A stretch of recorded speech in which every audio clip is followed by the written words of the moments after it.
Hello, dear students. I am JP Brad. Today we will continue matter in our surroundings, and the topic is properties of solid. तो students आज ਆਪਾਂ study करांगे different properties of solid. ठीक है, so let's start. तो बच्चों बहुत सारियां सॉलिड ਦੀਆਂ प्रॉपर्टीज ਹੁੰਦੀਆਂ। पहली प्रॉपर्टी ਆਪਾਂ ਪੜਨ ਜਾ ਰਹੇ ਹਾਂ, सॉलिड्स हैव डेफिनाइट शेप। तो बच्चों डेफिनाइट का मतलब होंदा फिक्सड। तो ਇਹਦਾ मतलब की होया, सॉलिड की जिहड़ी शेप है वो फिक्स रहिंदी है। हुण बच्चों फिक्स क्यों रहिंदी है? क्योंकि जिहड़े सॉलिड के पार्टिकल्स है ना, उन्हां दे विच जिहड़ियां स्पेसिस है बहुत घट होंदियां, क्योंकि they are attracted towards each other by strong forces of attraction. तो ਇਹਦਾ मतलब ये होया स्टूडेंट्स, ਜਿਹੜੇ सॉलिड ਦੇ ਪਾਰਟੀਕਲਸ ਹੈ ਨਾ, ਉਹਨਾਂ ਦੇ ਵਿੱਚ ਫੋਰਸ ਆਫ ਅਟਰੈਕਸ਼ਨ ਬਹੁਤ ਜ਼ਿਆਦਾ ਸਟਰੋਂਗ ਹੈ, ਜਿਸ ਕਰਕੇ ਉਹਨਾਂ 'ਚ ਸਪੇਸਿਸ ਬਹੁਤ ਜ਼ਿਆਦਾ ਘੱਟ ਹੈ, ਪਾਰਟੀਕਲਸ ਫ੍ਰੀਲੀ ਮੂਵ ਨਹੀਂ ਕਰ ਸਕਦੇ। That's why solids are fixed in shape. ਜਿਵੇਂ ਕਿ ਤੁਸੀਂ ਆਪਣੇ ਸਰਾਊਂਡਿੰਗ ਦੇਖੋ, ਅਲਮੀਰਾ, ਫਰਨੀਚਰ, ਹੋਰ ਵੀ ਕਿੰਨੇ ਮੈਟਲ ਪੀਸਿਸ ਤੁਸੀਂ ਦੇਖ ਸਕਦੇ ਹੋ, ਇਹ ਸਾਰੀਆਂ ਚੀਜ਼ਾਂ ਦੀ ਸ਼ੇਪ ਫਿਕਸਡ ਹੈ। ਤੁਸੀਂ ਜਦੋਂ ਵੀ ਦੇਖੋਗੇ ਇਹਨਾਂ ਨੂੰ, ਇਹਨਾਂ ਦੀ ਸ਼ੇਪ ਸੇਮ ਹੀ ਹੋਊਗੀ, ਕਿਉਂਕਿ ਇਹਨਾਂ ਦੇ ਪਾਰਟੀਕਲਸ ਫਲੋ ਨਹੀਂ ਕਰਦੇ, ਕਿਉਂਕਿ ਉਹਨਾਂ 'ਚ ਫੋਰਸ ਆਫ ਅਟਰੈਕਸ਼ਨ ਜ਼ਿਆਦਾ ਹੈ, ਸਪੇਸਿਸ ਘੱਟ ਹੈ, ਤੇ ਉਹ ਉੱਥੇ ਹੀ ਖੜੇ ਰਹਿੰਦੇ ਆ ਪਾਰਟੀਕਲਸ, ਜਿਹਦੇ ਕਰਕੇ ਸੋਲਿਡਸ ਆਪਣੀ ਸ਼ੇਪ ਚੇਂਜ ਨਹੀਂ ਕਰਦੇ। So we say that solids have definite shape. Now move to point 2, solids have fixed volume. Students ਜਿਹੜੇ ਸੋਲਿਡਸ ਹੈ ਨਾ, ਉਹਨਾਂ ਦਾ ਵੋਲੀਅਮ ਵੀ ਫਿਕਸ ਰਹਿੰਦਾ ਹੈ। ਕਿਉਂ? ਸੇਮ ਰੀਜ਼ਨ, ਕਿਉਂਕਿ ਪਾਰਟੀਕਲ ਦੇ ਵਿੱਚ ਸਪੇਸਿਸ ਬਹੁਤ ਜ਼ਿਆਦਾ ਘੱਟ ਹੈ, ਉਹ ਬਹੁਤ ਕਲੋਜ਼ਲੀ ਟਾਈਟਲੀ ਪੈਕਡ ਹੈ, ਜਿਸ ਕਰਕੇ ਆਪਾਂ ਇਹਨਾਂ ਨੂੰ ਨਾ ਤਾਂ ਕੰਪਰੈਸ ਕਰ ਸਕਦੇ ਹਾਂ, ਕਿਉਂਕਿ ਕੰਪਰੈਸ਼ਨ ਵਾਸਤੇ ਸਪੇਸ ਹੀ ਨਹੀਂ ਹੈ। There are very less spaces between the particles. ਹੁਣ ਐਗਜ਼ਾਮਪਲ ਦੇਖੋ ਸਟੂਡੈਂਟਸ, ਮੈਂ ਇੱਥੇ ਇੱਕ ਕਿਊਬ ਬਣਾ ਰਿਹਾ, ਸੋਲਿਡ ਕਿਊਬ ਹੈ ਕੋਈ ਇਹ, ਇਹਦੀ ਲੈਂਥ 2 ਮੀਟਰ ਹੈ, ਬ੍ਰੈਡਥ 2 ਮੀਟਰ ਹੈ, ਹਾਈਟ ਵੀ 2 ਮੀਟਰ ਹੈ। ਸੋ ਵੋਲੀਅਮ ਹੋ ਗਿਆ ਸਾਈਡ ਇੰਟੂ ਸਾਈਡ। ਠੀਕ ਹੈ, ਕਿੰਨਾ ਹੋ ਗਿਆ? 8 ਮੀਟਰ ਕਿਊਬ। ਤੇ ਇਹਦਾ ਮਤਲਬ ਜਦੋਂ ਮਰਜ਼ੀ ਇਹਨੂੰ ਦੇਖ ਲਓ ਤੁਸੀਂ, ਇਹ 8 ਮੀਟਰ ਕਿਊਬ ਹੀ ਰਹੂਗਾ, ਕਿਉਂਕਿ ਸਟੂਡੈਂਟਸ ਇਹ ਸੋਲਿਡ ਹੈ। And we know that solids have fixed volume because particles are very tightly packed. There are no spaces between the particles, or very less spaces between the particles. Understood? Now move to point number 3. Solids possesses rigidity. ਤਾਂ students ਆਪਾਂ ਪੜ੍ਹ ਚੁੱਕੇ ਹਾਂ, rigid ਦਾ ਮਤਲਬ ਹੁੰਦਾ ਸਖਤ, ਕਠੋਰ। ਆਪਾਂ ਨੂੰ ਪਤਾ ਹੈ ਜਿਹੜੇ ਸੋਲਿਡਸ ਹੈ ਉਹਨਾਂ ਦੀ ਸ਼ੇਪ ਫਿਕਸ ਰਹਿੰਦੀ ਹੈ। ਜੇ ਆਪਾਂ ਬਾਹਰ ਤੋਂ ਕੋਈ ਫੋਰਸ ਲਾਵਾਂਗੇ ਵੀ, ਫਿਰ ਵੀ ਉਹਨਾਂ ਦੀ ਸ਼ੇਪ ਚੇਂਜ ਨਹੀਂ ਹੁੰਦੀ। ਤਾਂ ਕਰਕੇ ਸਟੂਡੈਂਟਸ ਆਪਾਂ ਸੋਲਿਡਸ ਨੂੰ ਰਿਜਿਡ ਬੋਲਦੇ ਹਾਂ।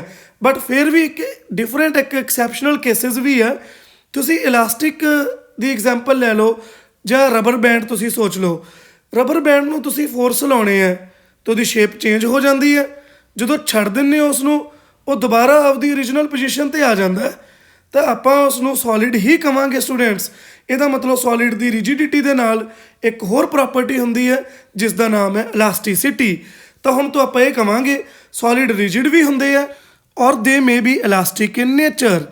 ਤਾਂ ਇਹਦਾ ਮਤਲਬ ਸੋਲਿਡ ਦੀ ਜਿਹੜੀ ਪ੍ਰੋਪਰਟੀ ਹੈ, ਰਿਜਿਡਿਟੀ ਤਾਂ ਹੈਗੀ ਹੈ, ਨਾਲ ਇਲਾਸਟਿਸਿਟੀ ਵੀ ਹੋ ਸਕਦੀ ਹੈ। ਜੇ ਕੋਈ ਮਟੀਰੀਅਲ ਇਲਾਸਟਿਕ ਇਨ ਨੇਚਰ ਹੈ ਤਾਂ students it come under the category of solids. ਇਹ ਯਾਦ ਰੱਖੋ, ਠੀਕ ਹੈ। ਤਾਂ elasticity is also the property of solids. Now point number 4, solids are almost incompressible.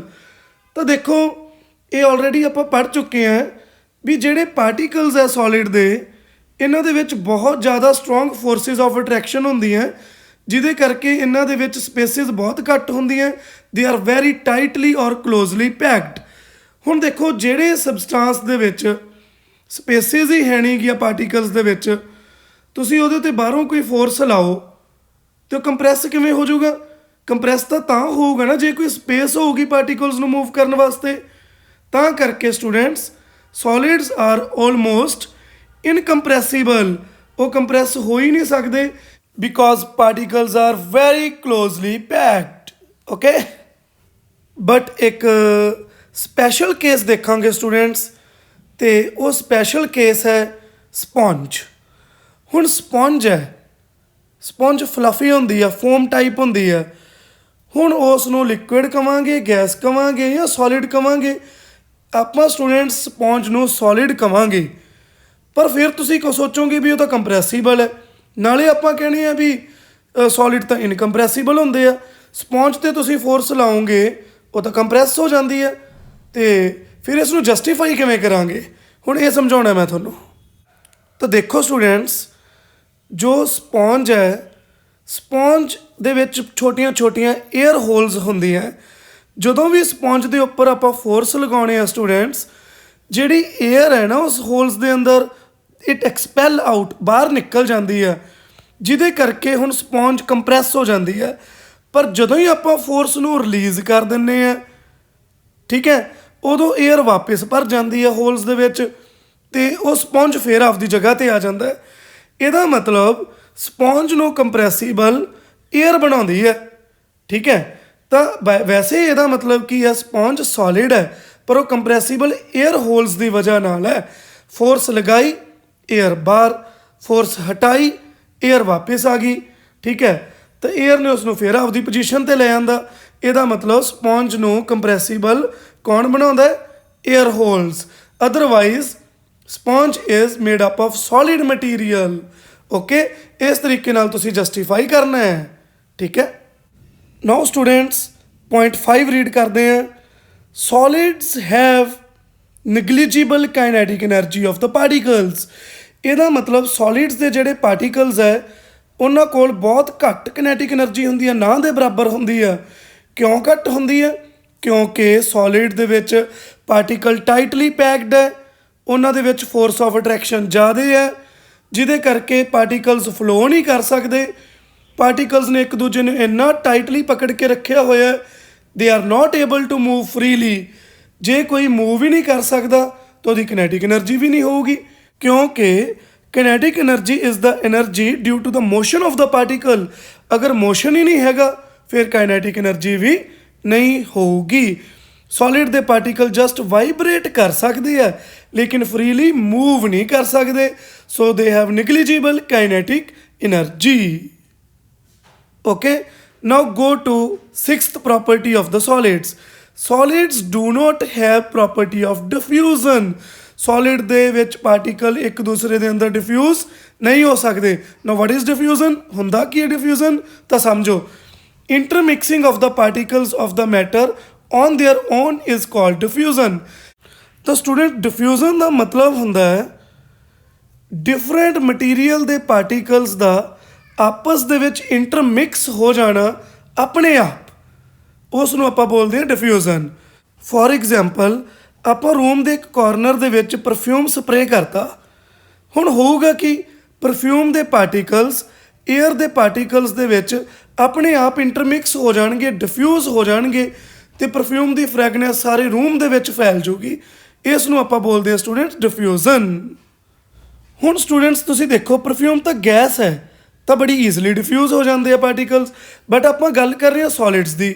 Solids ਦੇ ਵਿੱਚ ਤਾਂ ਪਾਰਟੀਕਲਸ ਦੇ ਵਿੱਚ ਸਪੇਸਿਸ ਹੀ ਨਹੀਂ ਹੁੰਦੀਆਂ, ਉਹ ਤਾਂ ਮੂਵ ਹੀ ਨਹੀਂ ਕਰਦੇ, ਉਹਨਾਂ ਦੀ ਤਾਂ ਕੋਈ ਕਿਨੈਟਿਕ ਐਨਰਜੀ ਨਹੀਂ ਹੁੰਦੀ, ਤਾਂ ਫਿਰ ਉਹ ਡਿਫਿਊਜ਼ਨ ਕਿਵੇਂ ਹੋ ਜਾਊਗੀ?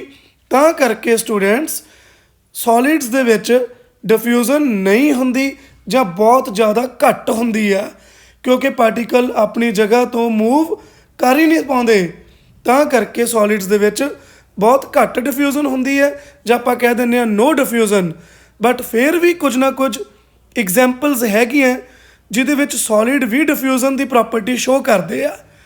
ਉਹ ਐਗਜ਼ਾਮਪਲ ਹੈ ਜਿਵੇਂ ਕਿ ਆਪਾਂ ਕਹਿ ਦਈਏ ਵੀ ਦੋ ਮੈਟਲ ਬਲੌਕਸ ਨੂੰ ਜੋੜ ਕੇ ਟਾਈਟਲੀ ਫਿਊ ਈਅਰਸ ਵਾਸਤੇ ਰੱਖਦਾ, ਕਾਫੀ ਸਾਲ ਉਹਨਾਂ ਨੂੰ ਹਿਲਾਇਆ ਨਹੀਂ, ਤੁਸੀਂ ਦੇਖੋਗੇ ਕਾਫੀ ਸਾਲਾਂ ਬਾਅਦ ਉਹ ਮੈਟਲ ਦੇ ਪੀਸ ਇੱਕ ਦੂਜੇ ਨਾਲ ਜੁੜ ਜਾਣਗੇ, ਕਿਉਂਕਿ ਇੱਕ ਮੈਟਲ ਦੇ ਪਾਰਟੀਕਲ ਦੂਜੇ ਮੈਟਲ ਦੇ ਪਾਰਟੀਕਲਸ ਦੇ ਵਿੱਚ ਡਿਫਿਊਜ਼ ਹੋ ਗਏ ਥੋੜ੍ਹੇ ਜਿਹੇ, ਅਤੇ ਬਹੁਤ ਸਲੋ ਹੁੰਦੀ ਹੈ ਸੋਲਿਡ 'ਚ। ਹੁਣ ਇੱਕ ਸਿੰਪਲ ਜਿਹੀ ਐਗਜ਼ਾਮਪਲ ਹੈ, ਤੁਸੀਂ ਨਾ ਬਲੈਕ ਬੋਰਡ ਦੇ ਉੱਪਰ ਚੌਕ ਦੇ ਨਾਲ ਲਿਖ ਦਿਓ ਅਤੇ ਉਹਨੂੰ ਕਾਫੀ ਦਿਨ ਮਿਟਿਓ ਨਾ, ਇਰੇਜ਼ ਨਾ ਕਰੋ। ਹੋਊਗਾ ਕਿ ਜੋ ਤੁਸੀਂ 10-15 ਦਿਨਾਂ ਬਾਅਦ ਚੌਕ ਨੂੰ ਮਿਟਾਉਣ ਦੀ ਕੋਸ਼ਿਸ਼ ਕਰੋਗੇ ਬੋਰਡ ਤੋਂ, ਉਹ ਮਿਟਣਾ ਹੀ ਨਹੀਂ। ਕਾਫੀ ਤੁਹਾਨੂੰ ਜ਼ੋਰ ਲਗਾਉਣਾ ਪਊਗਾ ਉਸ ਨੂੰ ਮਿਟਾਉਣ ਲਈ। ਐਂ ਕਿਉਂ ਹੋਇਆ? ਕਿਉਂਕਿ ਚੌਕ ਦੇ ਪਾਰਟੀਕਲ ਬੋਰਡ ਦੇ ਪਾਰਟੀਕਲ ਦੇ ਵਿੱਚ ਚਲੇ ਗਏ, ਡਿਫਿਊਜ਼ ਹੋ ਗਏ ਥੋੜ੍ਹੇ ਜਿਹੇ। ਤਾਂ ਥੋੜ੍ਹੀ ਜਿਹੀ ਡਿਫਿਊਜ਼ਨ ਹੋ ਸਕਦੀ ਹੈ ਸੋਲਿਡਸ ਦੇ ਵਿੱਚ। ਇਹ ਕੁਝ ਐਗਜ਼ਾਮਪਲਸ ਹੈ। ਜਨਰਲੀ ਆਪਾਂ ਕਹਿ ਦਿੰਦੇ ਹਾਂ ਸੋਲਿਡ ਦੇ ਵਿੱਚ ਡਿਫਿਊਜ਼ਨ ਨਹੀਂ ਹੁੰਦੀ ਕਿਉਂਕਿ ਸਪੇਸਿਸ ਨਹੀਂ ਹੁੰਦੀਆਂ। ਦੂਜੇ ਮਟੀਰੀਅਲ ਦੇ ਪਾਰਟੀਕਲ ਐਂਟਰ ਕਿਵੇਂ ਕਰਨਗੇ ਜਦੋਂ ਕੋਈ ਸਪੇਸ ਹੀ ਹੈ ਨਹੀਂਗੀ। ਤਾਂ ਕਰਕੇ students solids show no diffusion ਜਾਂ ਫਿਰ very less diffusion. Okay, now ਹੁਣ ਪੜ੍ਹਦੇ ਹਾਂ ਜੀ 7th ਪ੍ਰੋਪਰਟੀ। ਤਾਂ ਦੇਖਦੇ ਹਾਂ solids have high density as compare to liquids ਔਰ ਗੈਸਿਸ। ਤਾਂ ਸੋਲਿਡ ਦੀ ਜਿਹੜੀ ਡੈਂਸਿਟੀ ਹੈ ਉਹ ਜ਼ਿਆਦਾ ਹੁੰਦੀ ਹੈ ਲਿਕੁਇਡ ਤੇ ਗੈਸਿਸ ਤੋਂ। ਤਾਂ ਹੁਣ ਆਪਾਂ ਨੂੰ ਪਤਾ ਹੋਣਾ ਚਾਹੀਦਾ ਡੈਂਸਿਟੀ ਹੁੰਦਾ ਕੀ ਆ।